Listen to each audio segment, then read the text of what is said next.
One more. Use your hands if you have to on the way up. Yeah, there you go, rack it. Those are the noises I like to hear. Hello and welcome back to Explaining Acro. I'm Ben, this is Phil. Hello. Phil is a acrobat who's moved to Las Vegas recently and is trying to take things more seriously. He's expressed some interest in getting some more overhead power for dynamic tricks, as well as really working on improving that overhead endurance, strength, and stability. So today, we're going to be doing a workout that is really tailored to his goals and has a lot of, kind of the philosophical things that I've dropped in some of the beginner strength training content we've had, but we're going to be doing things that are a little bit more specific to his goals. So you're going to see things like sets for way fewer reps. You're going to see isometrics, but you're still going to be seeing things like supersetting, and we're going to be training the entire body. So strap in, enjoy the ride, and you're in for some pain. It's going to be great. Let's go.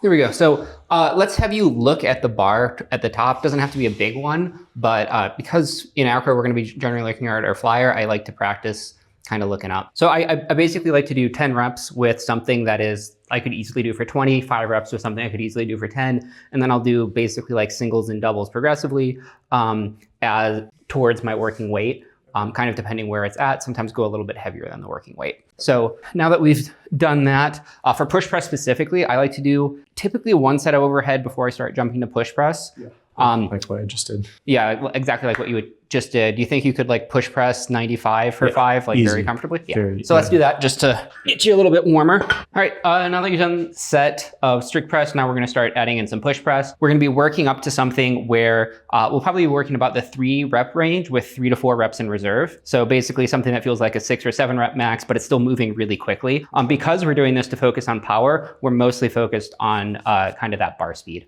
Okay. But here So I expect you to get 5 reps pretty explosively, no problem. Yeah. I don't know where exactly we're going to end, but my guess is we're going to be doing probably something around 115 to 125 pounds with you for that. But we'll figure it out. Okay.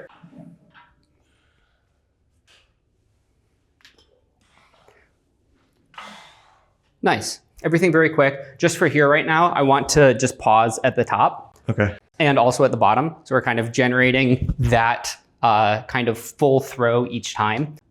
Doing those kind of in tempo like that, I think can be nice as well, for things like Acro. But really here, we're just looking at like having this clean maximal force production thing. And we don't want to add in like that little bit of instability that might come with that type of bouncing. I see what you're saying. Yeah. So what are you thinking for next jump? Like 115, 125? Yeah, that's my flyer's weight. So I think that would be a good next jump. Feels like a bicep, pec, and trap complex issue. There's been a lot of like pain, and I think it's mostly from inflammation. Yeah. I think there's like a knot up here. There's a knot like in here, and then there's a knot in my bicep. And I think it's also affecting kind of like a bit of anterior delt, but sometimes even all 3 of the delt muscles. Mm-hmm. So it's typically where I'm feeling it the most is like mono foot to hands on the right side. So a lot of weight and a lot of bicep action, and a little bit on overhead pressing as well. But it's not like for the overhead pressing, it's very minimal. Cool. Right. It doesn't feel like nervy. It just feels sore. Yeah. And then also I feel a lot through this first finger as well. And I think that's from the mono foot to hands. Yeah, that makes sense. Yeah, keep an eye on it. I'm hopeful that, nothing here is going to be as stressful as like a one-arm thing. I would let you know if it was. Yeah. I've already done a shoulder workout where I had the like shoulder issues, and it was fine. So I wouldn't be here if I didn't think it was going to be okay. Great. Let's hit this for 3 and we'll kind of, see how heavy that is. We might go up, might not. Okay.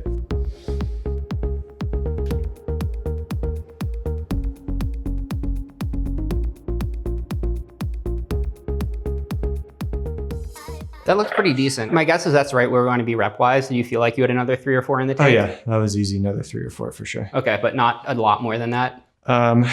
I could probably go up maybe a little bit more. Okay. Yeah. We can add 5s for the next set. Yeah, let's do that. With power training, you want to be taking quite a bit of rest between and leaving a good amount in the tank. It's all about that velocity. So we want to have pretty big rest times in general. However, supersetting is a great way to like save some time in the gym. And particularly when we're doing things in the hypertrophy range, I find it doesn't necessarily interfere a lot with that type of power training. Okay. So I like to pick an exercise where I'm not gonna be generating like a ton of systemic fatigue, but I'm still able to get something like that's useful. So an exercise I really like to pair here would be a cable flexion row. So for this, I'm gonna get a new camera angle. So we're gonna be pairing the cable flexion row with our push press here. Reason I like this exercise, there's a few. So right now, this isn't gonna be as heavy as like a deadlift or a bent row or an RDL or something like that, because we're going to be rounding our entire back. Interesting. So a quick demo of the exercise. I'm gonna be set up here. I have these blocks here basically so that I can get some extra range of motion. I'm starting kind of, this is what my finishing position is going to look like. Then I'm going to allow myself to be pulled kind of segment by segment into a big round. From here, I'm going to think about really starting to pull with my back and then finish with my arms. So I'm flexing everything, extending and pulling back. And really what this is going to do is it's going to really help with your spinal erector strength. It's going to help with your mobility.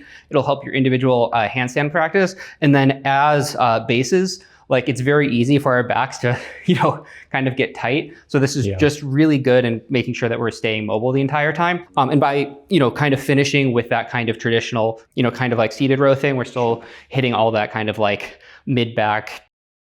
Yeah, I like the idea of like including a stretch in the workout and like working. I think at one point you told me like the benefits of getting full range of motion with a lot of muscles. And I think I remember like you talking about that with biceps and stuff. And this seems like a good one for low back and erectors that run all the way up my back. Would be really good for stability and flexibility. And like, we picked that exercise, the push press primarily because we want to be working on power. Most of the other exercises that we're going to be doing today are focused on hypertrophy. And as you kind of alluded to, like basically the last few years of hypertrophy research have really shown that like those lengthened positions, so like when the muscle is maximally stretched, like exerting force in those positions, is kind of the most hypertrophic thing that you can be doing. So whenever I'm kind of choosing an exercise for that, I'm definitely looking for, kind of as big a stretch as we can.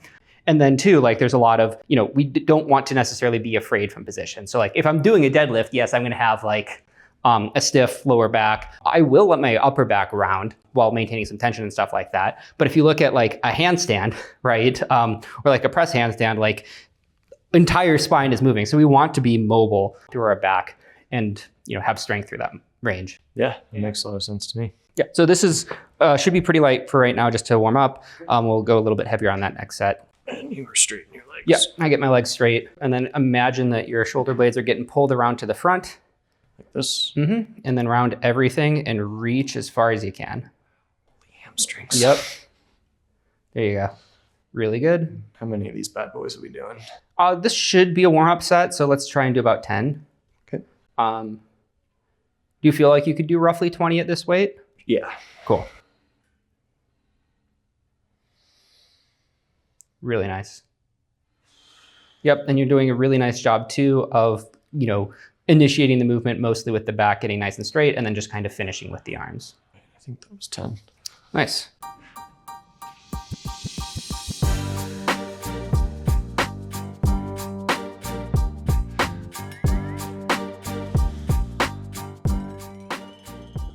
Nice, let's rack that.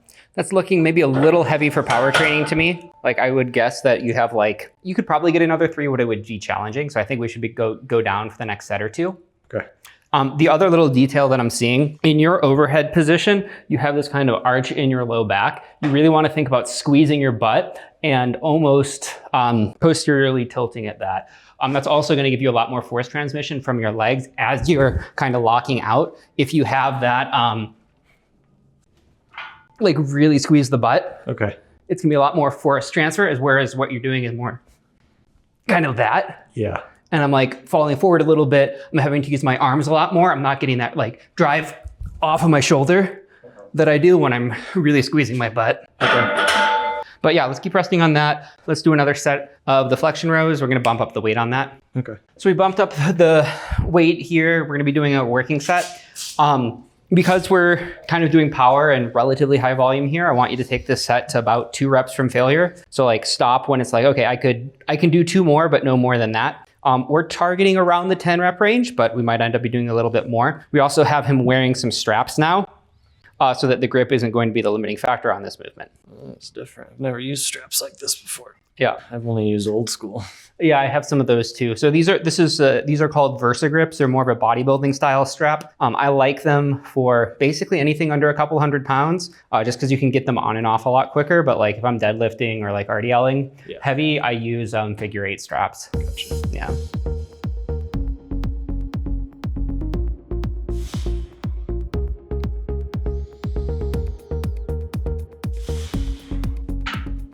Nice. How'd that feel? 10 big ones. Good. I felt challenging for the 10 reps, but still had like a couple in the tank. Perfect. I think it's a good weight. Looked like it based on the way it's moving. So typically I'm resting anywhere between 2 to 3 minutes, depending on the set. Yeah. So with power and max strength type stuff, I'm generally looking for something like a kind of 3-minute rest time. When I'm doing more, kind of hypertrophy or accessory work, I'll keep the rest times much lower just in order to save time. But even here, right, like we're going from that push press to the flexion row there, and the rest time, for the overhead press overlaps with the time you're actually doing the exercise over there. Now, there are definitely things going on in terms of like creatine phosphate and ATP, where because you're doing that other exercise, you're going to be able to put a little bit less into that power thing. So strictly speaking, like if you wanted to really maximize everything, you wouldn't be supersetting. You'd be resting more like 5 minutes. But, no one's got time for that. You're training a bunch of hours a day. Sure. And like when I'm working with acrobats, it's like 2 days a week of lifting is generally what I can get buy-in for. If I can get 3 or 4, like fantastic, but just pragmatically, like they're in the gym doing circus stuff. They're doing a lot of mobility.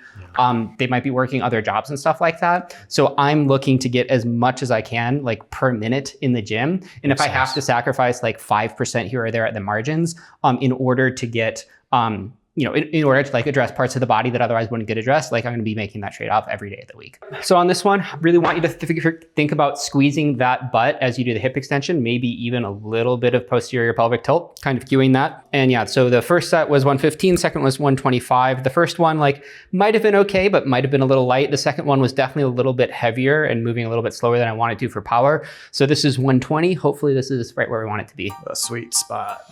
Let's hit it. Yeah. Nice. Control it to your shoulders more if you can. Yeah.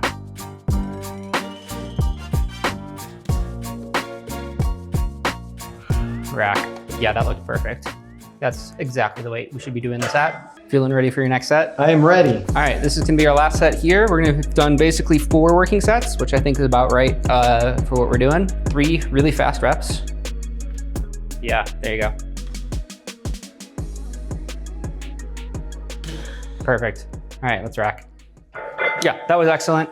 And really, again, when we're doing the power training, like what's really important, so power is a function of both like the actual load and time, right? So you want to find the heaviest load you can move in the shortest amount of time, basically. Like you can imagine the two variables are being like plotted against each other. And if you like take your 1 rep max, it's not moving like that, right? There's like going to be a little bit of a grind. So that's going to be less powerful than something that was like 60% of that weight, but you just like threw it up there. Yeah. So we want to find like a weight that's like, generally speaking, like most of the studies people do for power training are between like 30 to 65% of the 1 rep max. But if you look at like Olympic weightlifters, they're, they're pretty damn powerful and they're doing things that are like 90 to 105% of their max. Yes.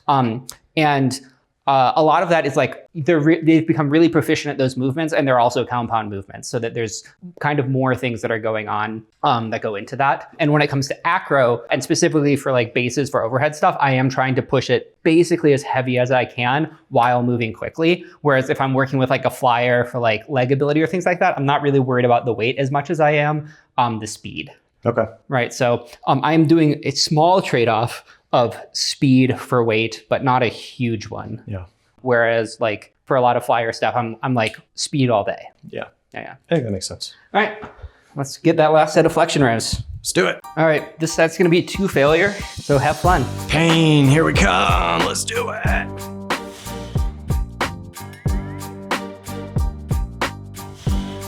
Yep, hinge happens last.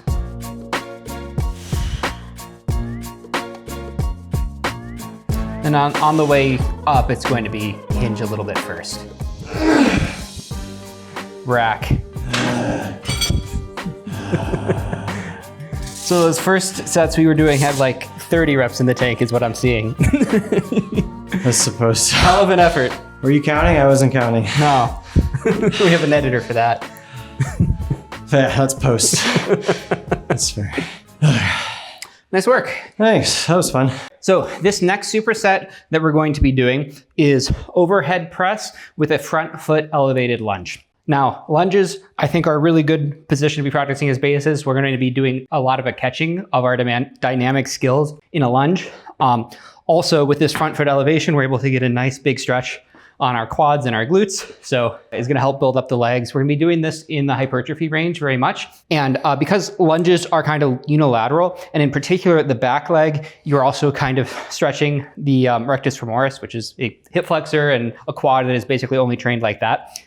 If you go from your left leg lunge to your right leg lunge immediately, your performance on the right leg is going to be impaired because it was actually doing stuff on the left leg lunge. Okay. So we're going to be doing reps on our left, overhead reps on our right in order to make sure that we're letting the legs rest a little bit. Now for weight selection for this, we shouldn't need to warm up for the overhead because we just did our push press there. We should be able to jump right into a working weight. We're going to be looking for kind of the 8 to 10 rep range there with 2 reps in the tank. So we were doing 120 at the end for that push press. What do you think that should be for you? My guess is probably around 105 or so. Yeah, that's probably a good spot for that. So let's do 105 on, I'll load 105 on the bar, and you can kind of get used to the setup for your lunge. Right. Now, the things to keep in mind. So this is a safety squat bar. You might not have access to one of these at home. You can use a dumbbell, you can use a barbell. It doesn't really matter. And then I have something in order to get his front foot up. Because we're using this, he doesn't necessarily need to hold on to the bar. He can hold on to this for a little bit of extra stability, which is really nice when we're doing a more hypertrophy focused exercise, which we are doing here, because the stability allows him to recruit more of his muscle. Whereas if it's unstable, he's not going to get as much recruitment. So I want to have that left leg back a little bit. If it's too close, your knee is going to be hitting the ground, and that's going to limit your range of motion. If you want and have access, you could do this more like a Bulgarian split squat where you have the front foot, back foot on a bench or something like that, but it's not really necessary here. And then you want to make sure your chest is far enough forward so that the bar, safety squat bar, stays on your back. Yep. While you do that, I will get the bar set for you over here.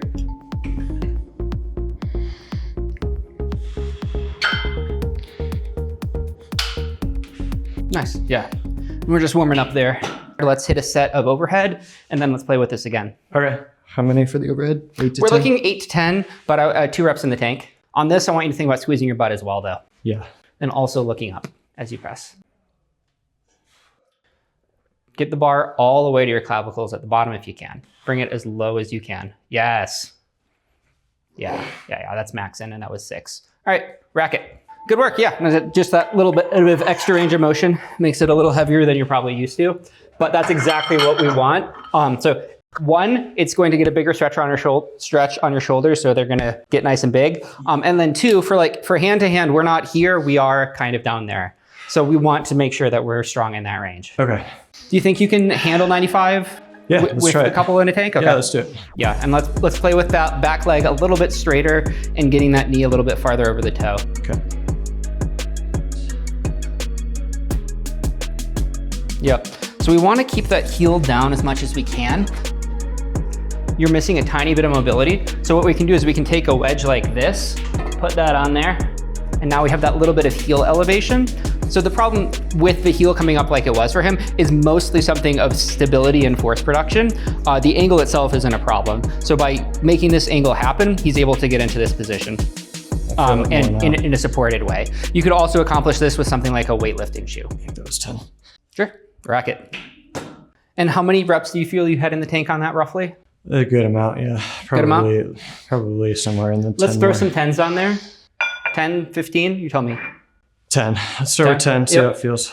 Bumping up the weight a little bit. We got our setup kind of optimized here. Starting to get some familiarity with the exercise.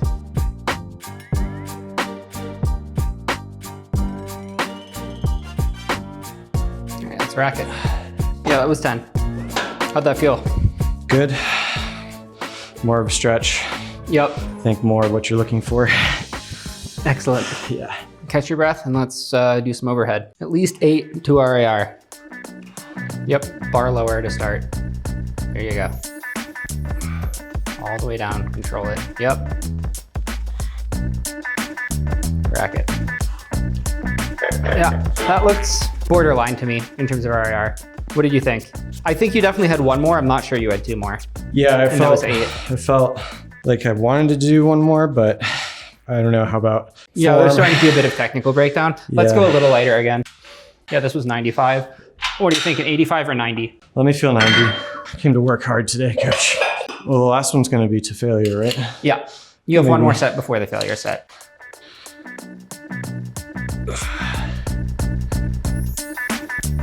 This one felt more quad. Nice. Yeah, as you're kind of getting used to the movement, you might feel kind of weird things like you were with the hip flexor and then glute, quad, all that stuff. As your technique becomes a little bit more refined, like I'll pay more attention or like care more about like where you happen to be feeling it. Right now, I'm just trying to like focus on having what I'd call externally good technique. Like as someone who's watching it, like, yeah, this is mostly what I want to see what happens. You know, if you're not feeling a stretch in your quad, like it doesn't matter so much because like this is the, origin, insertion, distance has increased. There's a stretch, whether you feel it or not, right? But over time, you start to build that mind-muscle connection. You know? Yeah, as I learn it more. Yeah. Put it into my body. Yeah. Yeah. If you're feeling rested, other leg. All right, let's roll. Yeah. No, and like when we're training for hypertrophy, I'm not worried about energy systems. It's more of like, is your breathing mostly under control? And do you think you can do the prescribed amount of reps? Yes. And if the answer to those things is yes, then let's go. Yes, let's go.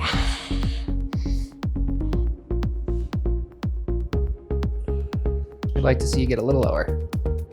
Yeah. Ooh, feeling that one. Hell yeah. Nice. Right to the overhead. Right to it right now? If you have enough air, which it seems like you did. Should I just... I could tell if you're faking. This ain't my first rodeo. Little too relaxed after that set. Let's go. Bar lower. Yep.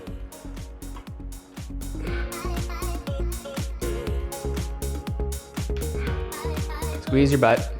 Yeah. All right, rack. This isn't the max out set yet. But yeah, I think that was 10. It looked like you had 1 in the tank. It was 9. All right, maybe 9. It looked like you had 1 or 2 in the tank. Yeah, with not so great form. Yeah. Man, I was like halfway through that set. You were like, squeeze your butt. And I was like, I thought that I was. There was more tension to be had. That's right. It's almost like the tension directly through my body translates up and through. Mm-hmm. Whereas like if I keep it loose, then it's wobbly. Yep. Yeah, you're going to see that on the isometric that we're going to be doing at the end. Last round, we're taking everything to failure. So 2 reasons we're doing that. Reason number 1. So while for hypertrophy, anything that's basically within 4 reps of reserve is going to be like pretty dang effective for hypertrophy. The closer you are to failure, the more effective they are on like a per rep basis. But if we're doing every single set to failure, you're not gonna be able to do as many total sets, and your subsequent sets are gonna be like way fewer reps. So if like I have you max out on pull-ups, maybe you get 10 the first one, but then if you're doing that the second set, you're gonna get like 6 or 7. Whereas you could do straight sets at 8 or maybe even 9. So basically we're able to accumulate that volume, and then at the end we can get some extra growth promoting reps in. And then number 2 is I'm constantly asking you to estimate like 2 reps in reserve and things like that. By actually going to where failure actually is, you become better at predicting kind of what 2 reps in reserve actually means. Yeah, as was seen on our... As was seen on the row. Yeah. Like in the case of the row, like that's a new exercise, so it makes sense. But you got like 20 reps when we were trying to do 10 with 2 in the tank, right? So, discrepancies like that, common with new exercises, but they'll become less common over time the more that you're doing exercises actually to failure. Yeah, and understanding what these are. Yeah, it's the first time on this one too. So. Yeah. Completely novel exercise. So like not at all concerned that the estimation is off on these, right? But the overhead stuff, like I expect us to be like a little much bit more closer. attuned, yeah. Exactly. Sure. Makes sense. But yeah, so let's see how many you can do on your left. Here we go, coach. Here we go. Loving the tempo. Nice and deep. Yeah, there you go. Rack it. Those are the noises I like to hear. Later, we'll be crying. Nice work.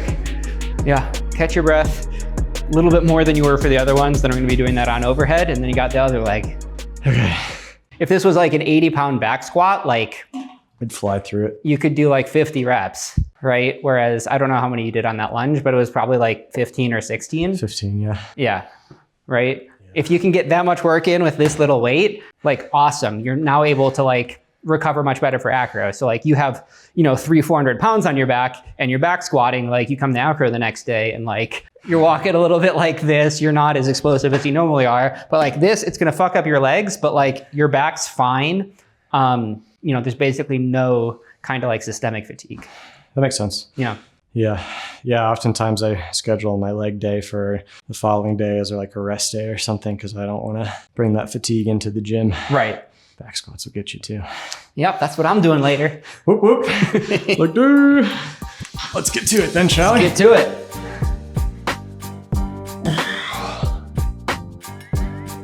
Forward. Look up. Yep. You have it? Squeeze that ass. Head forward. Head forward. Yes. Nice work. Racket. Yeah.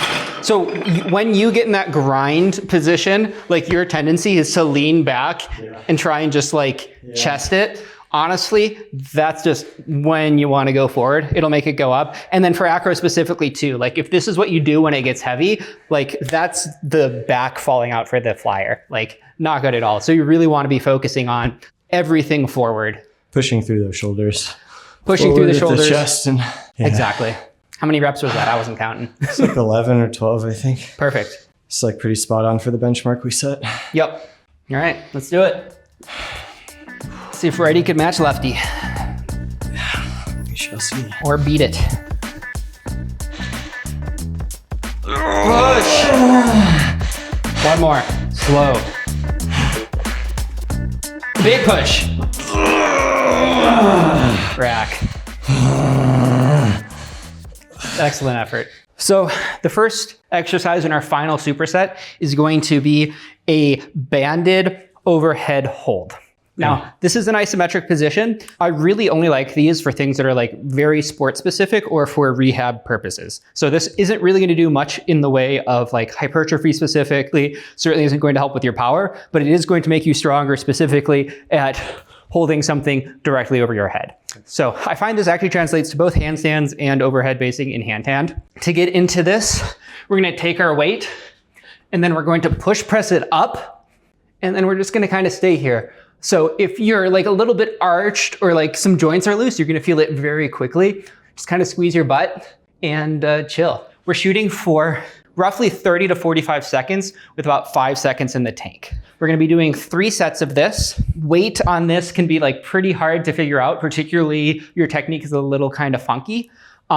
If we find that it's too easy, but you can't push press something up there, we can actually get these safety spotters elevated a little bit so you can kind of overhead squat, partial it up that last little bit of the way in order to get the bar into position. Yeah. And then the thing we're going to be pairing this with is going to be a Nordic curl on my fancy Nordic machine. There's a lot going on here. A lot going on here.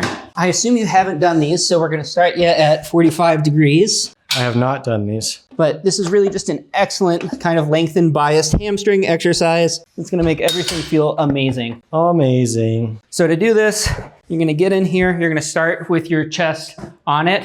Squeeze, hamstrings get up, lower down really slowly. I imagine this will be like relatively easy for you. We're probably going to adjust this to 40 or 35 degrees. This goes from 0 to 45 in increments of 5. Actually, it goes to -10 to 45 in increments of 5 degrees. In case you wanted to fuck yourself up some more. Yeah. Let's get at it. And away we go. And away we go. I just want you to go until there's 5 seconds in the tank. Chest forward, there you go. Squeeze your butt. Yeah, so the other really nice thing about this too, so there's a couple reasons we're doing it with the bands. So reason number one is it lets us get more weight overhead. It's lighter at the bottom, heavier at the top. We're interested in overloading this extended position, and it's just logistically easier to get there. The other thing is, if you're just holding a weight, like you can kind of fake it. You can move forward and backwards a little bit. and things like that. But a barbell, the center of mass is basically directly over your hands, whereas a flyer can fall forwards and backwards. With the band, if you're a little forward or a little backward, it's going to really challenge you basically instantly. How long was that? It was like 30 seconds, I think. Nice. Terrible and wonderful? Yeah. All right, let's get right on that. That shouldn't be tiring at all for you. It can get even bigger. This is good. Yeah. Yep. So squeeze your butt. There you go. And then control it down slow. Nice. This is really easy to do, like 5 to 10, and then we'll make it harder on the next one. Cool. Yeah, you can rack. When you're feeling 5-degree jump, 10-degree jump. Probably 10. Okay. How was the overhead hold for you? Tough. I felt like what you're talking about, like I can feel which joints are coming, like loosening and where I need to tighten. Yep. When I'm up there. Feels like the majority of what I'm feeling is my tendency is to dump into low back. Yep. And the other thing is shoulder stability. Those are the two points of growth for me. Yeah, and this is a great teacher for that. Yeah, it is. And I had a sneaking suspicion that those were the problems, but I didn't feel like I had a way to train that stability in this specific position. And I feel like this is going to be real good for me. Yeah, no, this is a great exercise for it. You can push it to like 4 or 5 sets. A lot of this is going to be like neurological, figuring it out. There's also going to be some strength adaptation and things like that. But like the incremental values of sets on this, I don't think is necessarily as high. Like, so for hypertrophy, like I'm always trying to push sets basically as far as I can. Strength and power, I'm generally happy with 3 sets. Sometimes I'll push a little bit more, but like you're paying a higher price in terms of like fatigue and recovery. With this, you're not paying a very high recovery tax, but you're also not, in my experience, getting a ton of stimulus going much past like 3 or 4 sets. Okay. But yeah, definitely play with it. And then is there an exercise that could simulate? So say, for example, I don't have this like whole setup at my house or even at my gym. What can I do to help continue to train that? Yeah, that's a great question. It kind of depends what you do have. So like the most common thing is like you won't have access to bands like this. What I'd recommend in that situation is set up like either spotter arms or just normal like barbell J hooks, like really high, and then just put weight on it with the barbell. It should be like way more than your overhead pressing. Okay.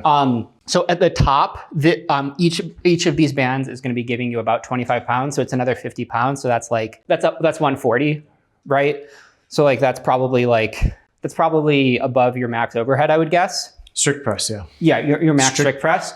With good form, yeah. With good form, yeah. So because you're not moving, like it's going to be heavier, you're not going to be able to get it up there without the bands probably. So you want to set it up pretty high where you're able to just kind of get underneath it and then kind of overhead squat that last little bit. Yeah. The other thing you can do is you can definitely do just like a handstand hold for endurance. Maybe even with like a friend pushing down through your legs in order to make it a little bit more stable, but also add more weight. Yeah.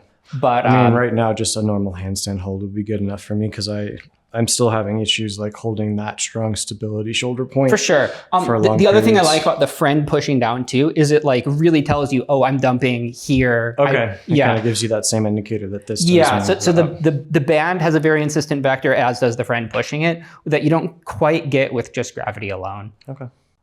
So those would be my recommendations. But this in my mind is kind of A+ answer. All right. I'll just come work out with you. That's right. And you too can too. Chest. There you go. Yep. Keep breathing. This is a marathon. Got to find a way to breathe. Externally rotate shoulders if you can. Stay tall. Squeeze your butt. Leave 5 seconds to take. There you go. How long was that one? Oh, it was longer than I thought. I counted to 30, but I think it was 40 actually. Nice. Yeah, that's exactly where you're going to be rep-wise. Catch your breath a tiny bit and then right to the hamstrings. Right to the Nordic curls. Yeah. Yes, the hamstrings, the biceps of the legs. That's right. Biceps for Morris. One more. One more? Yeah. Yeah. Yeah, rack it. But control it all the way down slow. Just don't come back up. There you go. Nice. How's that feel? Better than the first one, as in more work. Yep. It's pretty strong for someone who's not done Nordics. I got good hamstrings. Yeah. Yeah, typically my body presents as quad heavy, but I do really well on deadlifts, which would suggest I still have strong glutes and hammies. Yeah, I got some junk in the trunk. That's right. I got to use what my mama gave me. And yes, it is my mother's side. Yeah. All of them have big bodies. So much rest. Way too much. Excessive, if anything. But yeah, that's another point that I do want to make here is like, you don't need to be super rested to come back to this. It's like basically the point at which you could think you can get another 30 seconds, just come back to it. And in Acro, like we're doing this at the end of like a 4 or 5 minute routine. So like there's a lot to be said for not being fully rested on this. Because this is very much just training strength endurance. You'll get some minimal hypertrophy, particularly at first, but like, yeah, this is getting comfortable in this position when you're uncomfortable. Tuck your butt, chest forward. Nice. Lost my form. Yep, you're just kind of turning into a banana slowly over time. Same amount of time though. 40? Yeah, just Nice, about. nice work. No muscle to be lost here. That's right. Only bicep curls for Nords. That's right. All right.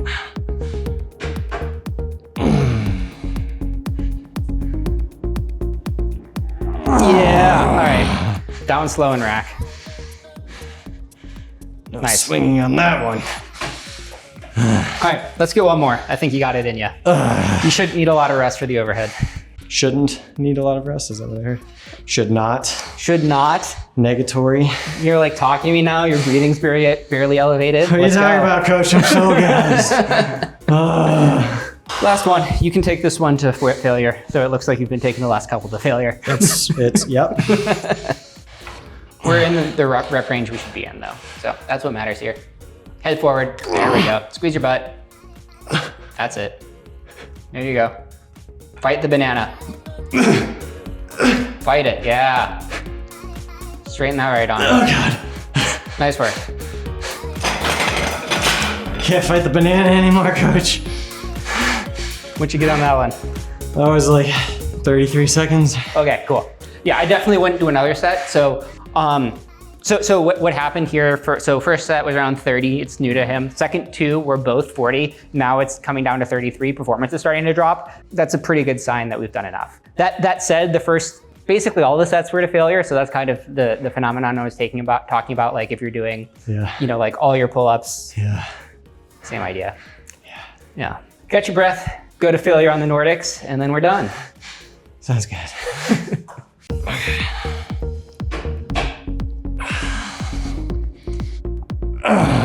Up, you got it. See, you got it. Down slow. I swung on that one. You did. Super strict, another. Yes! Down slow. All right, bracket. Nice work. How are you feeling? I'm gonna sit down now. This is a stretch for me right now. That's good. Yeah. Oh. So how are you feeling after all that? I'm feeling a little dead, coach. You put me through the ringer there. Yeah, my body's tired, but my muscles, I am sure in a couple days are gonna feel a lot stronger in the places that we were training today. I'm really looking forward to working my overhead extension and presses next time with my Acro partner after a couple days rest. Yeah. To see kind of the benefits of what we're doing here and to continue to do these things. Because as you guys probably saw during the workout, it's a very effective method of finding where my growth areas are and putting them through the ringer, I guess, or working them out and like growing through them and growing those muscles themselves. Oh yeah, no, I was very impressed by the effort, threw a bunch of new exercises at you, but did awesome. I think this was a really nice look into more personalized programming for someone who is not a beginner, has some experience and has some very specific goals. We can kind of pick and choose exercises that make sense. And really this can make a huge, huge difference for someone who's farther along in their career. It's all about finding like where are your weak points, making them better, evolving your understanding of what's going on, rather than just kind of like trying to do everything all at once. So if you're interested in more content like this, let us know in the comment section down below. We'll have Phil's info in the description. Other than that, see you next time. Bye.